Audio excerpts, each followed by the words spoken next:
Bismillahirrahmanirrahim. Innal hamdalillah nahmaduhu wa nasta'inuhu wa nastaghfiruh wa na'udzu billahi min shururi anfusina wa min sayyiati a'malina. May yahdihillahu fala mudilla lahu wa may yudlil fala hadiya lahu. Fa inna ahsanal kalami kalamullah wa khairul huda huda Muhammadin sallallahu alaihi wasallam wa sharrul umuri muhdatsatuha wa kullu muhdatsatin bid'ah wa kullu bid'atin dhalalah wa kullu dhalalatin finnar. Subhanaka la ilma lana illa ma 'allamtana innaka antal alimul hakim. Bismillahirrahmanirrahim. Usulul Islami utawi pira-pira dasare Islam arbaatun iku papat. Dasare Islam iku ana papat. Al-Qur'anu rupane siji Al-Qur'an. Wal haditsu lan hadis, wal ijma'u lan ijma'e ulama, wal qiyasu lan qiyas. Dasare Islam iku papat: Quran, hadis, ijma' karo qiyas. Lah, umat Islam itu terpecah menjadi banyak, bahkan 70 lebih. Di antara orang Islam yang pecah ini hanya satu yang bisa selamat atau yang benar, yaitu Ahlus Sunnah wal Jamaah. Siapa? Orang Ahlus Sunnah wal Jamaah ini orang yang mengikuti Quran, hadis, ijma' dan qiyas. Ma'ana alaihi wa ashabi, kata Rasul. Orang yang mengikuti saya dan sahabatku, yang dipegangi, yang saya pegangi dan sahabatku. Rupane yaitu ijma' dan qiyas. Maka tidak cukup Quran dan hadis saja. Kenapa? Kok nggak cukup? Karena banyak permasalahan yang di Quran tidak ada. Yang menjelaskan apa? Hadis. Ada yang di hadis tidak ada. Hukum butuh apa? Bisa diselesaikan. Yang menjawab adalah ijma'. Ada ijma' yang tidak bisa. Apa jawabannya? Diselesaikan dengan qiyas. Quran, hadis, ijma', qiyas. Contohnya Quran. Wala taqrabu zina innahu kana fahishatan wa sa'a sabila. Ini dalam Quran. Quran, janganlah kau mendekati zina. Ini dasarnya. Inna sholata kanat 'alal mu'minina kitaban mawquta. Salat itu diwajibkan bagi orang Islam dengan ketentuan kewajiban yang sudah ada batasnya. Contoh Al-Quran. Ini semua Al-Quran.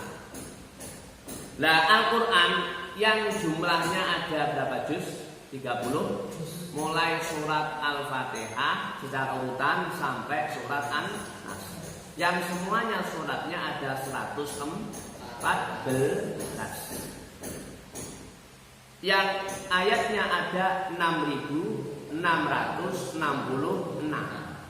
Itu diturunkan oleh Allah dua kali. Yang pertama diturunkan dari Lauhil Mahfuz di atas langit, diturunkan ke tempat yang bernama Baitul Izzah di langit yang keempat itu secara langsung satu kali. Tepatnya pada malam Lailatul Qadar. Maka di dalam surat Al-Qadar, inna anzalnahu fi lailatin. Allah menurunkan, saya menurunkan Al-Quran mulai juz pertama sampai juz 30 itu di malam Lailatul Qadar. Dari Lauhil Mahfuz menuju tempat yang disebut Baitul Izzah, tepatnya di langit yang keempat. Terus kemudian yang kedua, turun yang kedua itu diturunkan oleh malaikat Jibril, diturunkan kepada Nabi Muhammad dari Baitul Izzah langit keempat, diterima oleh Nabi Muhammad. Yang pertama yaitu surat Al-Alaq, tepatnya di Gua Hira, dan tempat lagi pada 17 Ramadan. Diturunkan yang kedua ini tidak langsung tapi berturut-turut sampai 23 tahun. Jadi kalau sudah benar, kalau peringatan nuzulul Quran itu diperingati tanggal 17 itu ya juga benar. Karena pertama diturunkan 17 Ramadan kepada Nabi Muhammad yang di Al-Quran digambarkan Syahrul Ramadan alladzi unzila fihil Quran. Nah kalau nuzulul Quran ini diperingati di bulan Ramadan yang terakhir juga benar. Karena Al-Quran secara keseluruhan diturunkan pada Lailatul Qadar. Pada Lailatul Qadar miturut kita mazhab Syafi'i kebanyakan terjadinya di Ramadan yang terakhir, 10 yang terakhir. Wabil khusus yang tanggal ganjil 21, 23, 25, 27, 29. Itu Al-Quran. Nah Al-Quran itu punya nama lain, namanya Furqan. Juga dinamakan kitab. Quran itu artinya bacaan dari kata Qur'an. Makanya Quran itu harus dibaca, jangan ojo kok dipajang, kudu dibaca. Ane iki pesen somben nek padha rapi-rapi kabeh, raka latif, rapi. Iku somben ojo lali Quran. Tetap kudu diwaca. Sekarang tambah digital ono Quran digital. Gak usah nggo Quran tapi nggo HP. Tapi ya kenyataannya banyak buka YouTube daripada buka Al-Quran. Pakai YouTube. Soalnya nak buka YouTube, iku meripat ngantuk dadi melek. Nek buka Quran melek dadi ngantuk. Iku lho pokok kenyataan. Iki lho pokok Quran. Ini Quran itu orang Islam tuh harus dibaca sebab hanya Quran. Rumah yang dibacakan Al-Quran maka dilihat oleh malaikat dari langit itu seperti rumah yang bersinar, yang lampunya padam. Iki Al-Quran. Kan nek sumpah-sumpah kok galau maca Al-Quran. Kok isih galau? Pamane neraka isih galau wae maca Quran Pak, ya mara nggonku wae. Tak itu Quran. Nomor 2 hadis. Apa hadis itu? Hadis itu sih perilaku Nabi Muhammad atau yang dikatakan Nabi Muhammad atau yang diamalkan Nabi Muhammad atau Nabi Muhammad tidak mengatakan, tidak melakukan, tetapi ada sahabat melakukan, Nabi Muhammad diam. Berarti merespon. Itu juga namanya hadis contoh. Ada hewan namanya dog. Lihat saja nanti di Google dog itu seperti apa. Nabi Muhammad tidak pernah mengatakan itu halal. Tapi sahabat mangan kan Nabi diam. Berarti menunjukkan dog itu boleh dimakan. Jadi respon Nabi itu adalah apa? Respon Nabi itu termasuk hadis. Jadi apa hadis. Nomor 3 ijma. Sebab ada di dalam Islam ini perkara yang Al-Quran tidak menerangkan, hadis juga tidak ada. Tapi contohnya zakat dagang. Zakat dagang itu diwajibkan atas dasar ijma'nya ulama, kesepakatan ulama. Lalu ulama yang berkaliber, tidak semua ulama. Ya, kalau kita tahu mazhab ini yang disepakati yang harus diikuti adalah salah satu 4. Mazhab Hanafi, Maliki, Syafi'i, Hambali. Ini yang disepakati oleh semua ulama. Salah satu kok nganut ini namanya Ahlus Sunnah wal Jamaah. Kalau tidak nganut salah satu ini namanya bukan Ahlus Sunnah wal Jamaah. Jadi orang yang tidak kunut Ahlus Sunnah wal Jamaah karena dia mengikuti Imam Hanafi. Yang kunut juga Ahlus Sunnah wal Jamaah karena mengikuti Imam Syafi'i. Jadi nggak usah membahas kunut gak kunut, sing dadi masalah. Sing repot ku sing gak gelem salat subuh. Gak gelem salat subuh. Enggak usah debat masalah kunut, ndak sebab mazhab ada yang mengatakan tidak sunnah apa? Kunut iki ijma. Itu ijma yang sebab ijma ulama. Ada lagi ijma enggak ada, enggak bisa menerangkan, tapi analog adalah qiyas. Contoh. Bagaimana hukum kepiting? Kalau kepiting karena di dalam hadis dijelaskan kodok itu tidak boleh dibunuh, berarti tidak boleh dimakan. Maka yang namanya tadi apa? Kepiting pun disamakan, dikiaskan dengan kodok sama-sama hewan amfibi, bisa hidup di dua alam.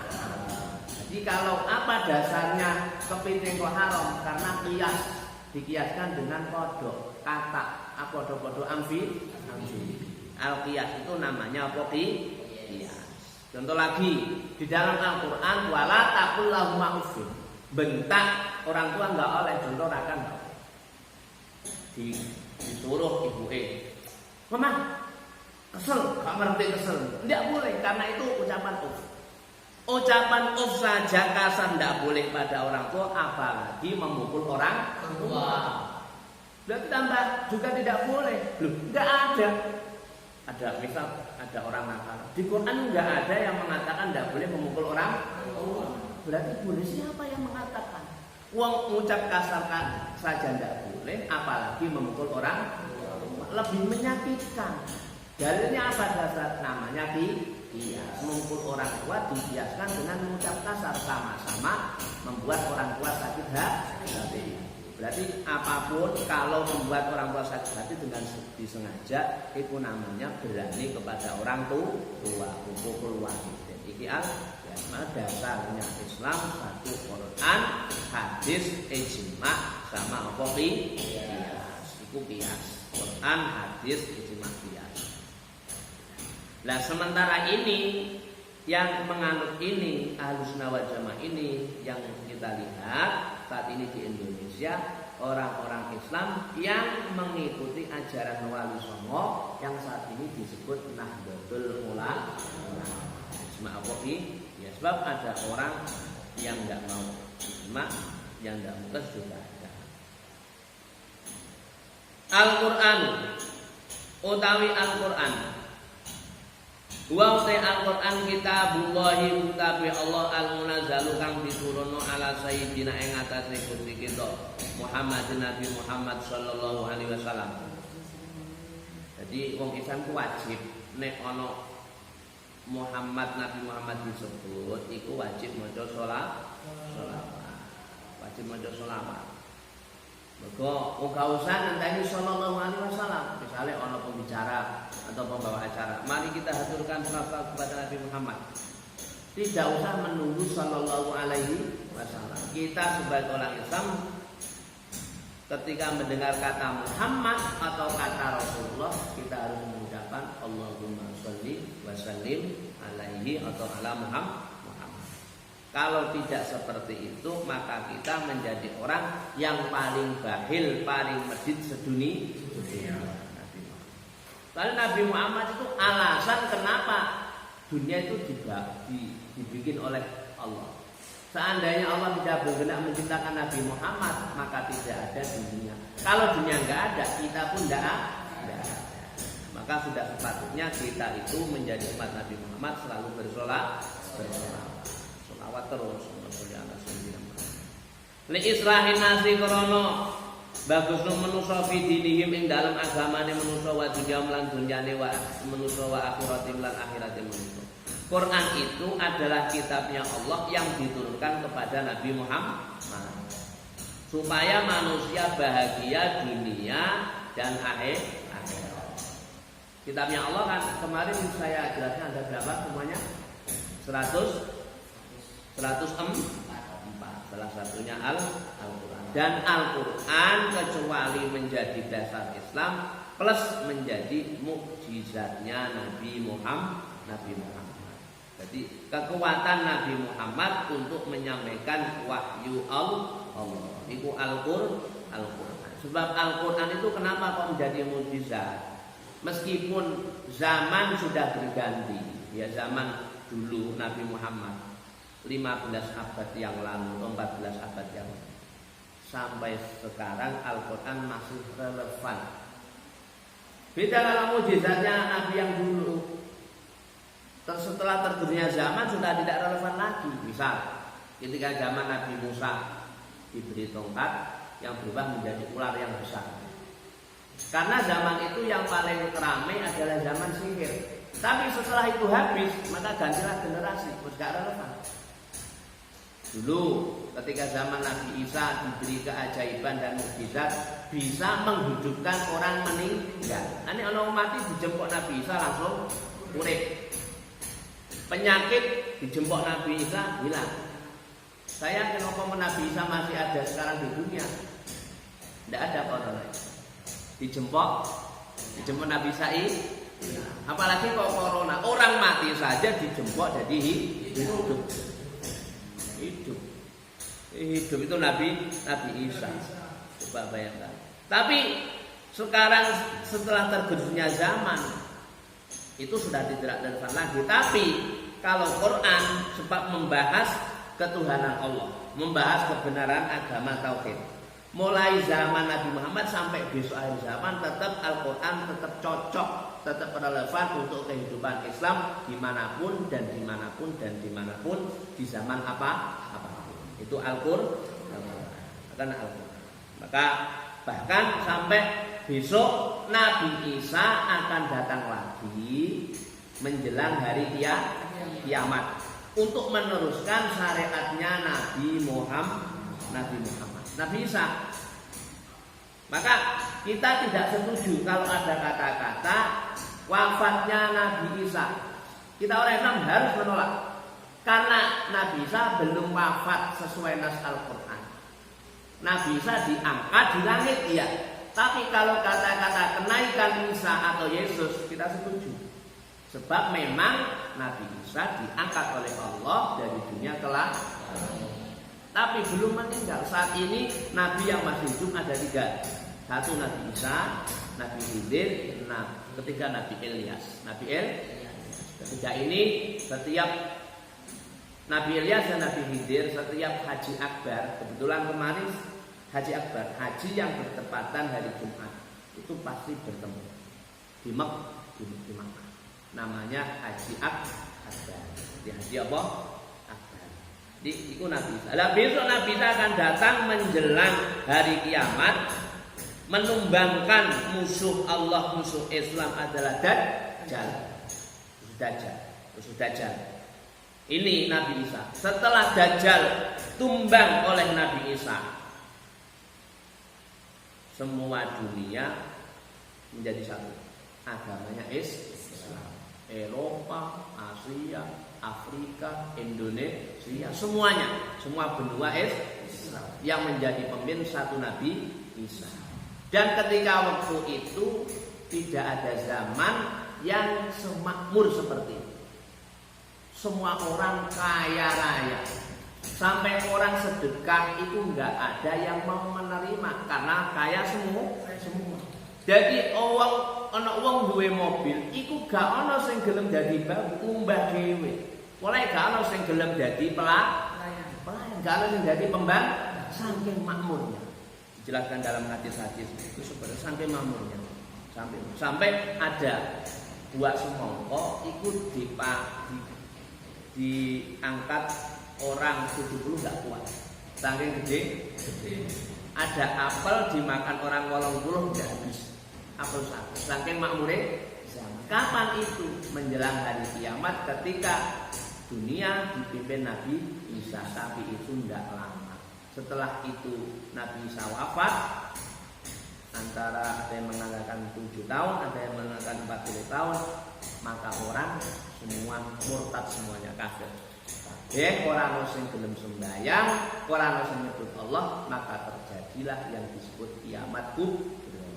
Ini dunia meletus, langit digelintir kayak rokok, semua planet jatuh. Nah ini dunia meletus yang dinamakan kiamat. Makanya sing sregep salat, sing sregep ngaji. Nek ngaji selawat, kaya selawatan dhewe iku berarti padha karo menghambat dina kiamat. Nah wis gak ono gelem ngono, Pak. Aqballallahu minna wa minkum taqabbal. Semua mungkin ini saya bisa sampaikan, kita akan bermanfaat. Kita terus bangga menjadi orang Islam, bangga dengan Al-Quran. Al-Fatihah.